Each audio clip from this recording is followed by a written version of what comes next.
moving down under to Oceania, Torian Mayhem has had a clean run through quarterfinals thus far, and we had a chance to catch up with them earlier where they shared a little bit of the recipe for their immediate success. I think like simply the talent on paper is like pretty high caliber. Like I don't think there's ever been a team of this many good athletes on paper individually. And then the secret ingredient, it's pretty cliche, but it's true. It's just the chemistry. Like we just get along really well, good mates. There's a really high level of mutual respect, and it's just really easy to work together and to be vulnerable and to like hit your home runs out of the park because you're supported. But it's also really easy to fail because you know your teammates will pick you up. We are joined now by our Oceania correspondent, the most handsome man down under, Jeremy Austin. Now, Jeremy, I mean, you called the shot. You said it was Torian Mayhem and basically then everyone else. And looking at how they dominated this region, what is the ceiling for this team? Can they make history at the games? Well, you look at the worldwide leaderboard currently, they are only sitting 9 points back from Invictus, 8 points back from Proven. There is a big gap between them and No Shortcuts down to 47 points.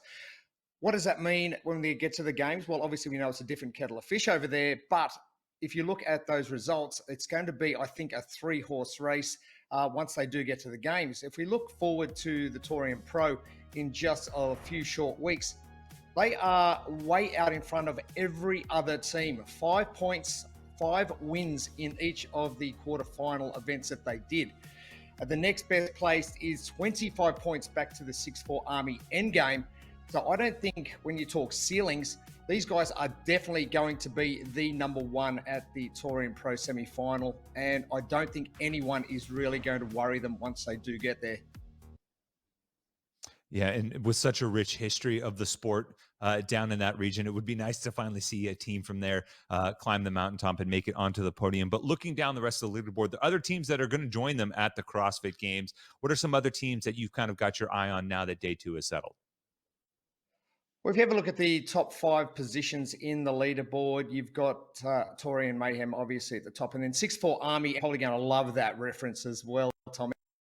Third place, Torian Black. Now, they moved up after yesterday. Now, exciting for them, and a funny story that Brandon Swan shared with me. He watched them do event number 2.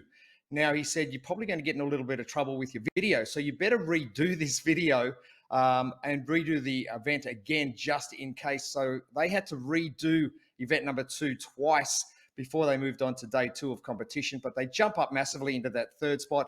Into the 4th spot, PFC, Progressive Force, Concept from down in Melbourne. They are really one to watch as well. And the Young Guns over there at East Tamaki in New Zealand, Gabby Napa, Abby Osborne, Jack Laker, and also one of the Fowler brothers, Sam Fowler. We haven't heard much about Sam. We know Ben and Luke competed with Selwyn at the CrossFit Games last year. Big Ben, he's out of competition this year with a knee injury. Luke goes into individual competition. So look out for Sam Fowler to maybe do something special and maybe get another Fowler brother to the games this year. Man, it feels like there's a million Fowler brothers. The new Smith There's brothers. another one as well, Tommy. Oh my gosh. Well, I guess that they just have a factory of fitness coming out from Oceania. Taking one more look at the leaderboard. We were talking about this a little bit earlier, but there is a bit of an underdog story, maybe outside of the top 10 there in Oceania. One really close to my heart as well. Another New Zealand team, CrossFit Mecca. Jolene Neville, who is team captain for CrossFit Mecca, she's been in the game for 12 years, as has Dylan and Tegan Mitai. So 12 years experience in CrossFit. They get together with Awani Joby, and they put together a pretty disappointing performance in day 1, but they bounced back yesterday and jump into 13th position. So they have got to be really excited. And you know what experience does. You can't beat experience. So we're going to see something special from these 3 old dogs and the youngster coming through. We'll have to wait and see. Man, I always love an underdog story, and you know the story of some of those athletes that have been trying to break through for so long and finally managed to do. Though, Jeremy, thanks so much. Appreciate you checking in throughout the weekend and keeping us up to date down in Oceania. I know it's Saturday already, so I'll let you go. Enjoy your Saturday.